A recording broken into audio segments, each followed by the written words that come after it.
Welcome to App Stories, a weekly exploration of the world of apps. Today's show is brought to you by Flight Logger and Deliveries. I'm John Voorhees, and with me is my co-host, Federico Vitici.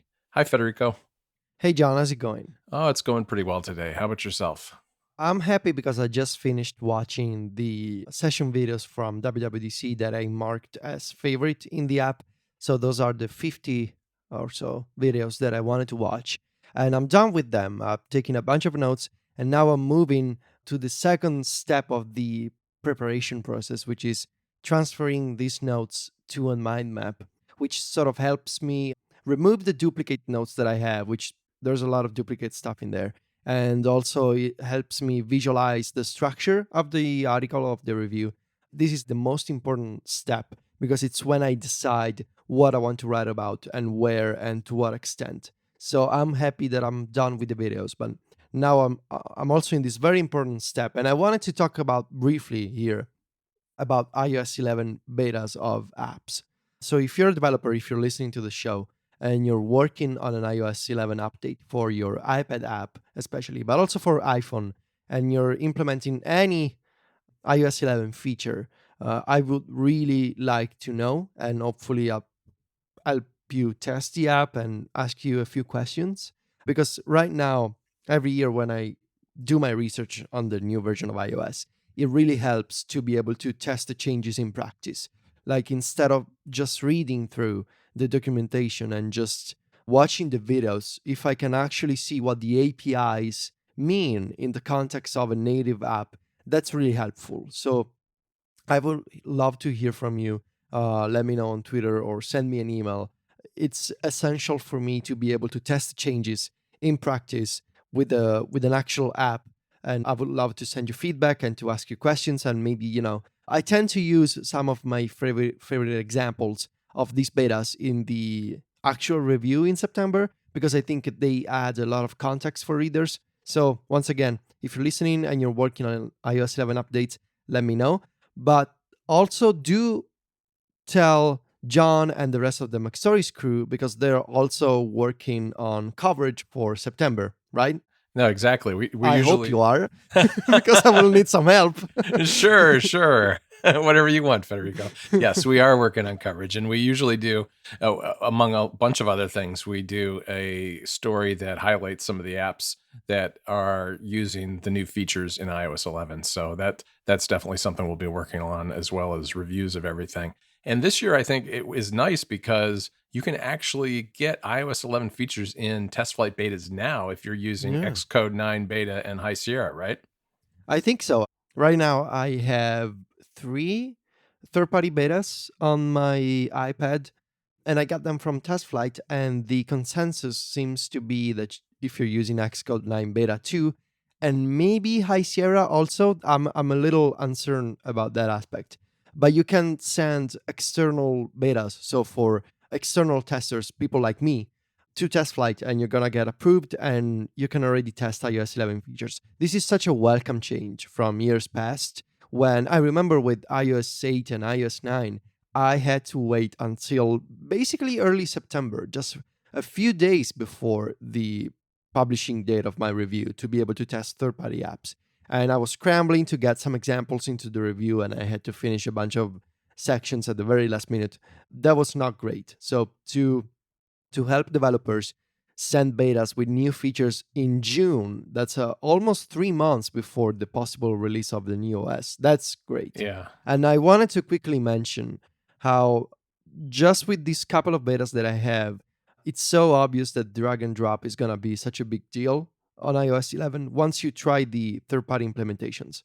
And once you sort of go beyond the default possibilities offered by Apple apps, it's Right. like a whole world of possibilities, and I'm so excited. No, that sounds great. Yeah, I remember last year in terms of getting late betas at the end of the summer when we did the roundup of stickers. Oh Boy, yes, those all came in like the last week practically. I think I had yes. 50 or 60 betas at one point, and I could barely keep them all updated. It was kind of funny, but yeah, it's nice to see that these things can be done a little bit earlier in the summer so that you can incorporate them earlier into your testing process. That's when your iMessage sticker problem began. When you got all those betas, you never really recovered from that, John. No, no, it's really became a sickness. It's definitely a problem. So, why don't we talk today about web apps? And I guess what I think we should talk about isn't necessarily just web apps, but non-native apps, both on iOS and on the Mac. Because over the last week or so, I was working on a review of the original iPhone. And going back, one of the things I did was I rewatched the WWDC keynote from right before the iPhone launched. I think that was, early June 2007, and the phone launched 10 years ago, just over 10 years ago now, so at the end of June. And then that was the famous WWC session where Scott Forstall came onto the stage and explained to developers, all of whom you have to kind of put it in context, a room full of Mac developers who make native apps, and explained to them that they should be using, he had a sweet solution for them, and the sweet solution was Ajax based web apps. And Ajax is it's a collection of different technologies that can make web pages behave something like an app. And that was the solution. And people were very, very unhappy. So, given that we just went through that, or just went past the 10-year anniversary of that, I thought maybe we could take a look at where web apps and non native type apps stand today and talk a little bit about some of the ones that are doing a really good job and some that are maybe not doing quite as well. Thanks to Flight Logger for supporting App Stories. Traveling isn't easy, and Flight Logger is designed to take the pain out of air travel by making it simple to search and save your flights, get up-to-date notifications of any change, and share your travel plans with your friends and family. Too often, flight tracking apps are a cluttered mess. Flight Logger takes a clean, minimalist approach that reduces the number of taps and information you have to input. Combined with a clear, easy-to-read interface, Flight Logger is the perfect companion for your next trip. Flight Logger features real-time ad-free tracking of departures and arrival times, delays, cancellations, and gate and baggage information. It also can send you flight status notifications, has Apple Watch syncing, data for around 37,000 airports worldwide, push notifications to keep you up to date on arrivals, departures, and delays, optional automatic deletion of flights an hour after you land, and an innovative timeline view that reduces screen clutter and provides simple, glanceable information about your flights. You can get even more by subscribing to Flight Logger's premium features, like offline mode for when you don't have a data connection, enhanced alerts, unlimited flights tracked per month, sharing of locations and flight status with family and friends, and syncing with your calendar. Flight Logger has a special giveaway for App Stories listeners. Go to flightlogger.co/support or email support@flightlogger.co and use the word App Stories in the email or on the online form. The first 5 people who do will get a code for a free 1-year subscription to Flight Logger's premium features. The next 15 listeners will get a code for 1 free month. Thanks again to Flight Logger for sponsoring the show.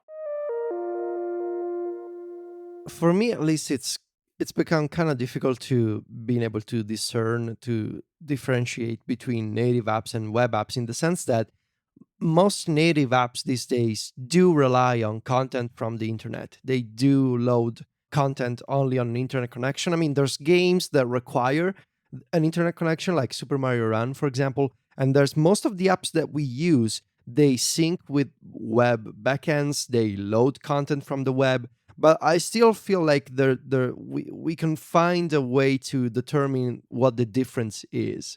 Because yes, apps like Apple Music and 1Password, they do rely on the internet to load their content, but they're still native apps with native UIs that are drawn locally on the device using the native development tools and APIs of iOS. And then there are apps that they either are like wrappers around a web interface. There are shells that contain a web view, and they give you the illusion of being a native app just because they have an icon and you download them from the App Store or you put them in the macOS dock, but they're not necessarily apps with native interfaces that are generated locally. And maybe some of these apps they tend to be developed with these cross-platform tools that allow developers to write their interfaces, their views, using web programming languages. And then there's a layer that converts those web languages into native code for iOS, Android, and Mac and Windows. And they sort of look like native apps, but you can always tell that there's something odd about them. And for me, an example of this is when I look at Slack, both on iOS and the Mac, but especially on the Mac, because Slack is written using this tool called Electron, which is a sort of a framework to write apps using JavaScript, HTML, and CSS, and to wrap a native layer around those web technologies and ship a native app. And you can always tell that there's something non-native about Slack, and especially on the Mac, the way that the menus open and the way that the sidebar appears and loads content on an internet connection, it doesn't feel like a native app that's written in Cocoa and on uses UI kit for every single element. And the moment that you open, you see the UI, and the scrolling feels native to iOS, or all the dialogues feel native to the Mac. And apps like Slack, they always feel like they're not web pages, but they're also not completely native to the platform. And so I want to see if we can agree on this definition of apps that are native and apps that are heavily web based. To me, the difference is the native mobile first, and now I'm talking about iOS, but the native mobile first app that relies on the web for content, whether it's streaming or syncing changes, that to me is a native app. But most of the apps that I'm thinking of are like web first, so web apps or desktop first apps that are later ported to mobile devices, and they're basically just glorified clients to load a web UI. Right. I tend to agree with that. I mean, I think the UI aspect of this has a lot to do with it because if you are building on some other platform and trying to bring it over without building your UI on whatever platform, and I guess in your example, iOS, you're going to be able to tell. And I think Slack is a good example, which you mentioned a minute ago, because especially when I use it on the Mac, you can tell. What's weird about Slack is that it's designed to look a little bit like Mail, right? You've got the sidebar and the three pane view, but when you open it, it all loads like it's loading a web page kind of. And it's jarring just because you're used to opening Mail or other apps that work like Mail, and the UI elements, they just instantly appear. They don't have to load from anywhere. They're Mhm. native on the platform. So to me, the UI has a big part of this. Yeah, and with Slack, also on iOS, but on the Mac, it's even more apparent. I think, even when you open the settings, it's like it's basically waiting for a web page to load, and you get this loading indicator. It kind of feels like you're navigating the web, but only in a Mac app. And even when you resize, for example, the window on the Mac, you need to wait like a fraction of a second for the UI to update. It just doesn't feel like a native app on the Mac that it's buttery smooth and all the controls feel native.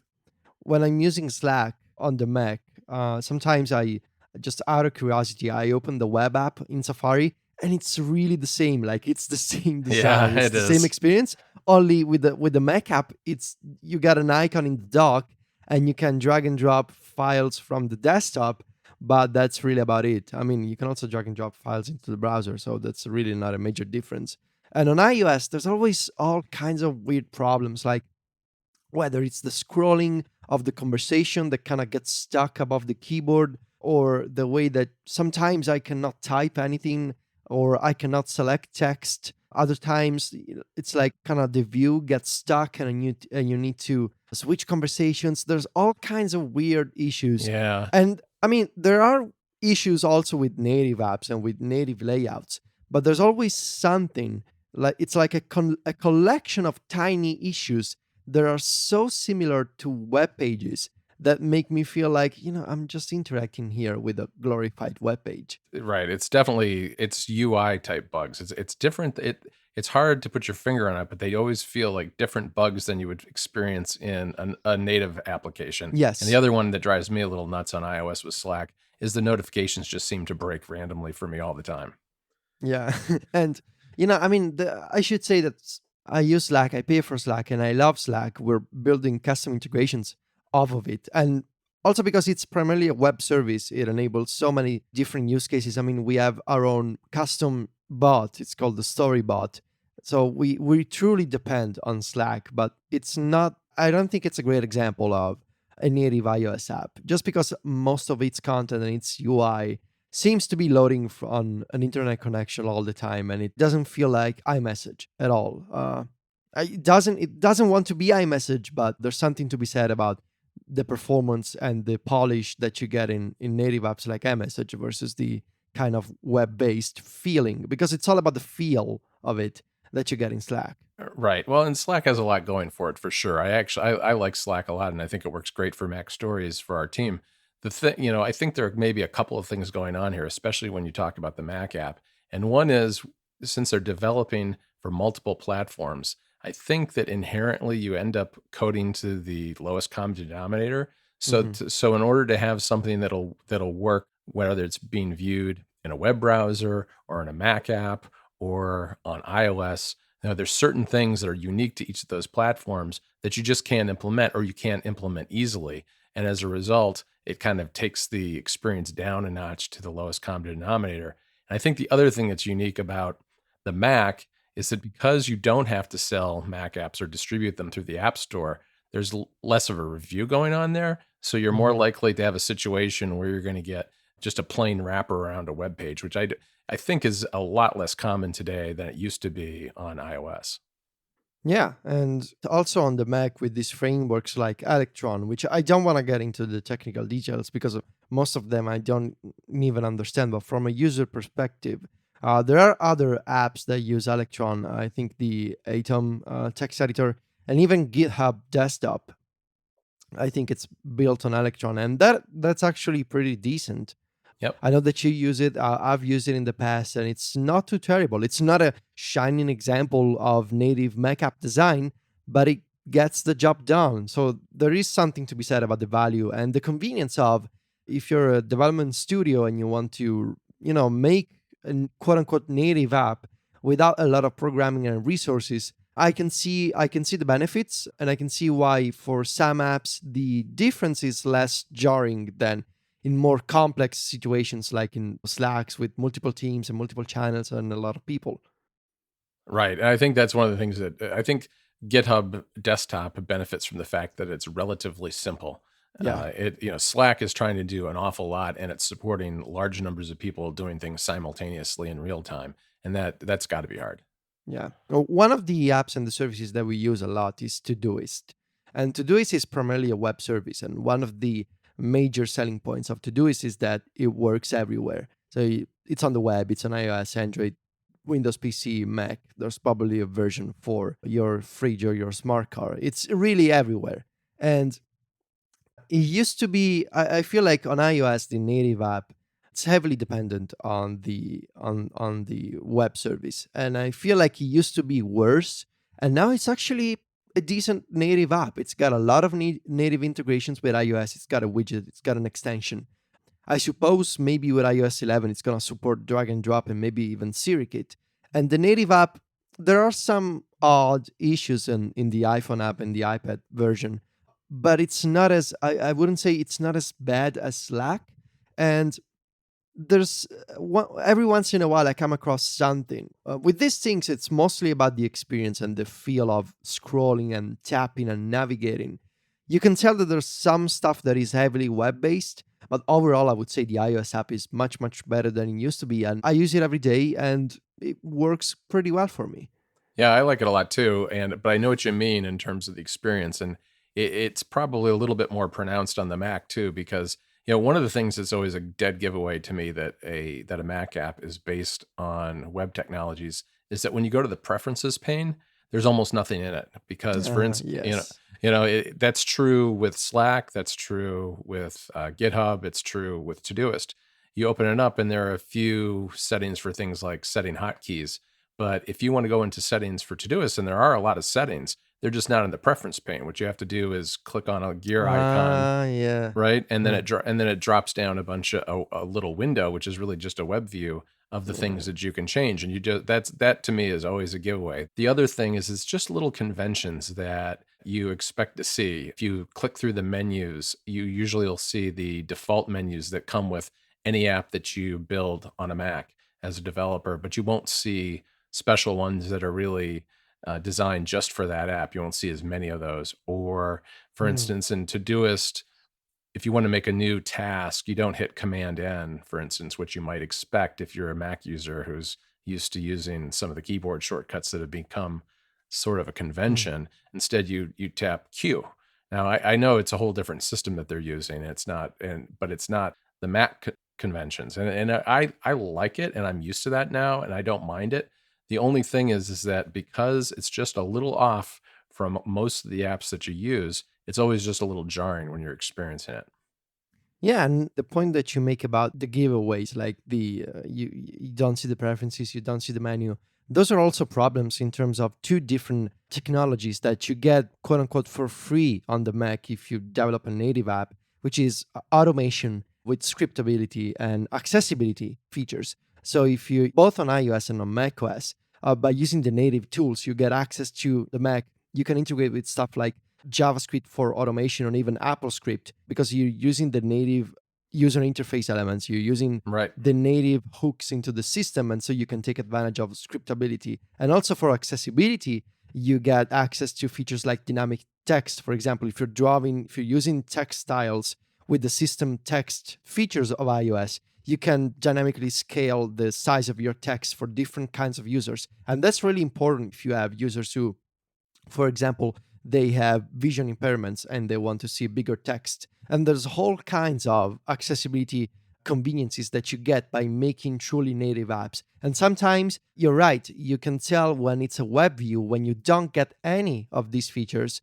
which I think are really important. And so I appreciate. I'm not sure if Todoist supports dynamic text on iOS. I want to say yes, but I think the Todoist team has been sort of busy in the past couple of years, at least, sort of making their apps more native across both iOS and the Mac, and especially on the Mac, I think they're making some good progress. So that is great to see because even if you are a web service, I think it's always best for users of a specific platform to get all the native features that they can get. Yes, and I've been using Todoist since I guess it was last September or October. So not a long time, but long enough that I've seen quite a few improvements in the Mac app, and it's gotten a lot better. The other thing that I always find unique about Todoist that is a bit of a giveaway is that when you want to update the app, there's just usually a little link in the sidebar that Yes, you click, yes. and then there's a momentary spinner, and then something changed somewhere, I guess. I'm Mhm. just used to,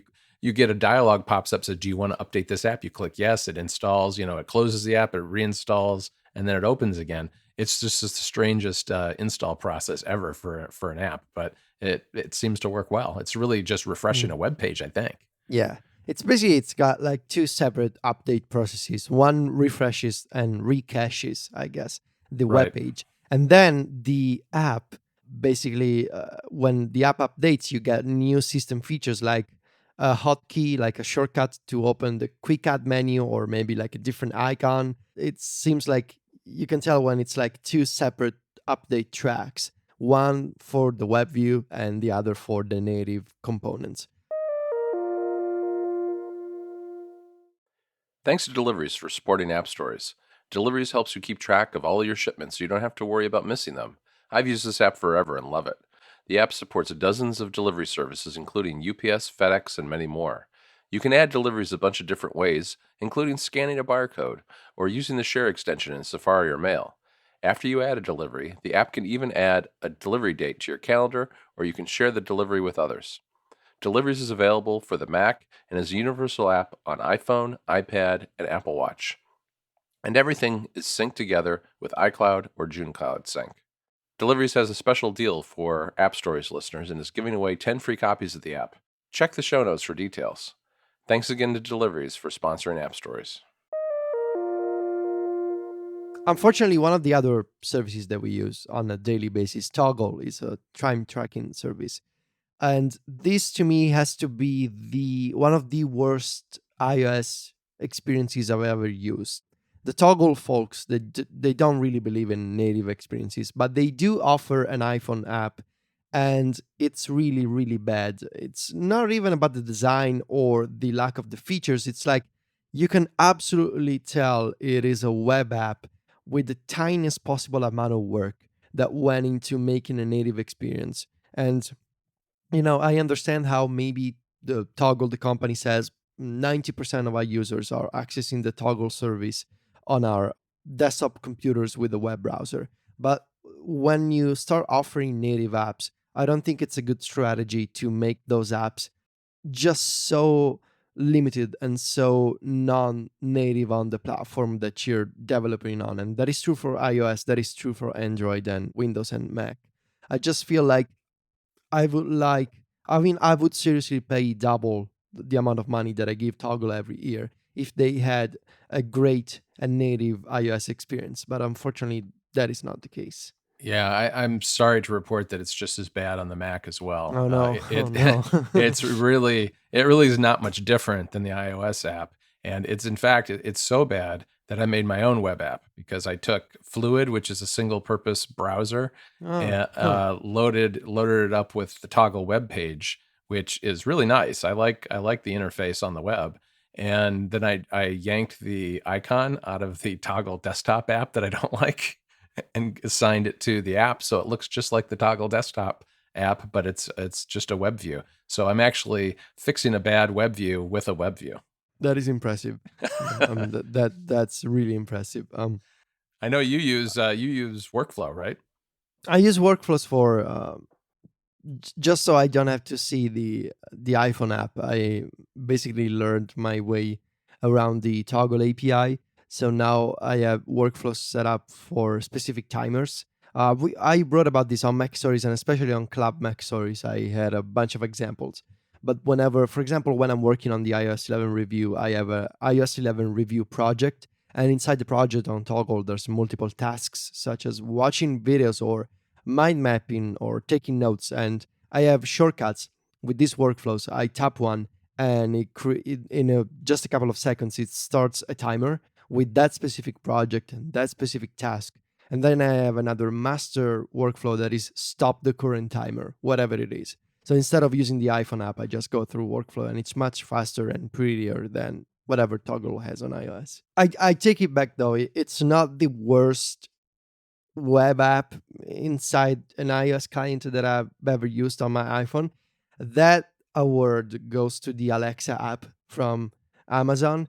It's so bad. It used to be even worse. Then they did a redesign, but this is basically, they don't even try to hide the fact that when you're switching sections, when you're moving between tabs, it's loading a different web page. You actually see the loading process going on. And the this app from Amazon, it encapsulates all the reasons why I think these kinds of experiences are barely passable.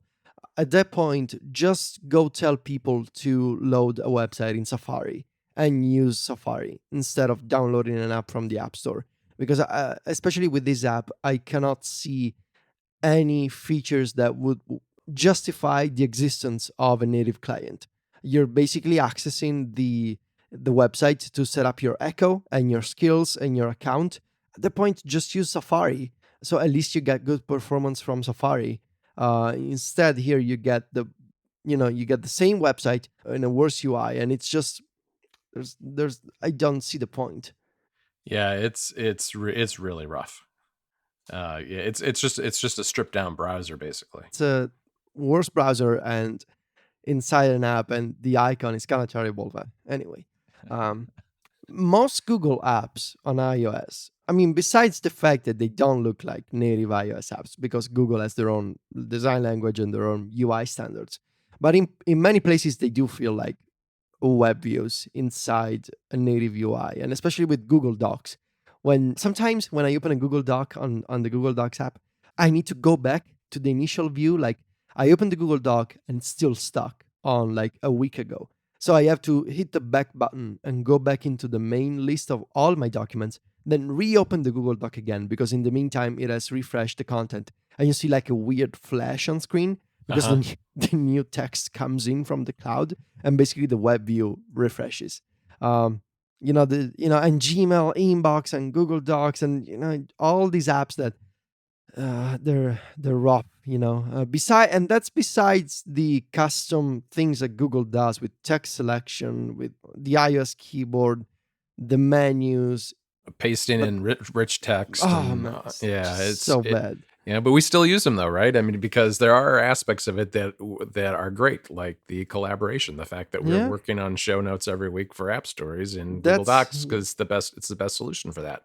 that's the whole point. Like I'm not in love with these experiences, but there's something to be said about the convenience of a web service. Right. These are excellent web service. They just happen to have kind of terrible or barely passable native apps. But that's the point. Like, it's a trade-off. And for these excellent services like Slack and Google Docs, I'm willing to make the trade-off, but I also need somewhere to vent about their apps. And this is like therapy, basically, at this point, this episode. We're talking about these web apps that we have to use every day. No, it's very true. There are a ton of Google wrappers on Mac OS too, all sorts, especially when it comes to Gmail. You've got things like Mailplane and Kiwi, which are both Gmail clients. I know Kiwi has some native aspects to it. It's kind of a hybrid more than I think Mailplane is. And there's also something called Moo.do, which is both Moo.do? yeah, it's a task manager mail app that you can kind of move things back and forth between. You can create tasks out of your email and things like that. But it too is based on web technologies for the most part, even on the iOS version, because there's an iOS app as well. It's a little more native on iOS than it is on the Mac, but that's just people piggybacking off of Google services, and some of these apps are very good, but you can always tell when they're non-native. And I suppose if you're already using Gmail, especially if you're bought into using Gmail in a browser, that's not going to bother you, and it shouldn't, because if you're using it in Safari or Chrome or something like that, having sometimes that just even having not much more than a wrapper around that can be nice, because it gets out of a tab in your browser and it comes along with usually a few other benefits along with that. Yeah, funny enough, with iOS 11, you will be able to tell as a user the apps that contain web views, because they're gonna support drag and drop for free out of the box. If you're a developer and you're using it's called the WK Web View API. Basically, you can hold down on any link in the web page and it'll pop up like it does on Safari. So any apps that embed web views and that maybe try to be clever about them, if you hold down on the content, you will be able to get drag and drop for free on iOS 11. So that's interesting. At least you get some convenience out of that. The social feeds apps, like stuff like Product Hunt or Nuzzle or even Record Bird, I think it's an app to discover music. You can tell that those are web views inside of a native shell. They look similar to their mobile websites, and because they have to behave consistently for people across multiple platforms. And I use them, but once again, you can tell the loading animations, the way that the content refreshes on screen, the scrolling that sometimes is janky and it doesn't feel like native scrolling in a list on iOS. Once again, I use them, but I can tell. I can tell when it's a web view and when there's something off about it. Right. And I think sometimes maybe we sound like we're being native UI snobs or something, but No, no. but I don't think that's what it is. I mean, it's really, to me, it really always comes down to the experience is just off a little bit from what you're expecting and what you're used to with most apps, which is disruptive to using the app, I think. Yeah, and once again, I'm a web guy. I have a web business, and I love the fact that we can make stuff on the web. I also believe that it's always best to optimize for every single platform. Right. And but this argument is kind of as a perfect counter argument, which is sometimes you don't have the resources to invest in a native app. You don't have a bunch of iOS only or Android only designers and developers to tell, well, you should use all the native tools that you can. You should make a custom UI. You need to draw the UI on device, and you has to absolutely feel like a native app. Sometimes that is not possible, and so I understand when companies with limited resources, with limited teams, have to go this way. They have to make these kinds of hybrid and halfway in between apps. But I think when you know, if you can, and if you have time, if you can allocate the resources, if you have the money and the time, it's always best, I think, to optimize for the native experience, because you get so many benefits by using the tools of the SDK, whether it's on iOS or Android. You get features like good performance and security and accessibility and automation on the Mac. And so I don't mean to sound like one of those people who are like, I'm never going to use web apps, because I do use and I do love web apps, and I pay for a bunch of web services, probably way too many at this point. But I wish that I could always have the best of both worlds, no matter the device I'm using. When I'm in Safari, I want to have a great web app. When I'm using a native app, I want to see a great native experience. That's Right. not always possible, and it's okay. But I feel like it was important to talk about the differences between the two. Yeah, and I think maybe we should end on a positive note, which is with an example of an app that does a great job. Another service that we use all the time, a web service called Trello, and Yes. Trello's native app is fantastic because it is for the most part truly a native app. I think. Yeah, it behaves consistently. It's got native menus. It's got good performance. I'm expecting great things from Trello with iOS 11. And it's a web service with a native app, and it sort of combines the two with great results, I think. I'm a huge fan of Trello, and the entire Mac Stories editorial process runs on it. The way that we organize content between ourselves, we assign sections of the newsletter to each other, and we keep track of content that we want to produce. So yeah, that's a good example. I think also Todoist and iOS is a great example, Yep. honestly. So two services that I love, that I pay for, have both great web apps, great web services, and also solid native experiences on iOS. So that's the kind of dream scenario that I want to see across all the web services that I use.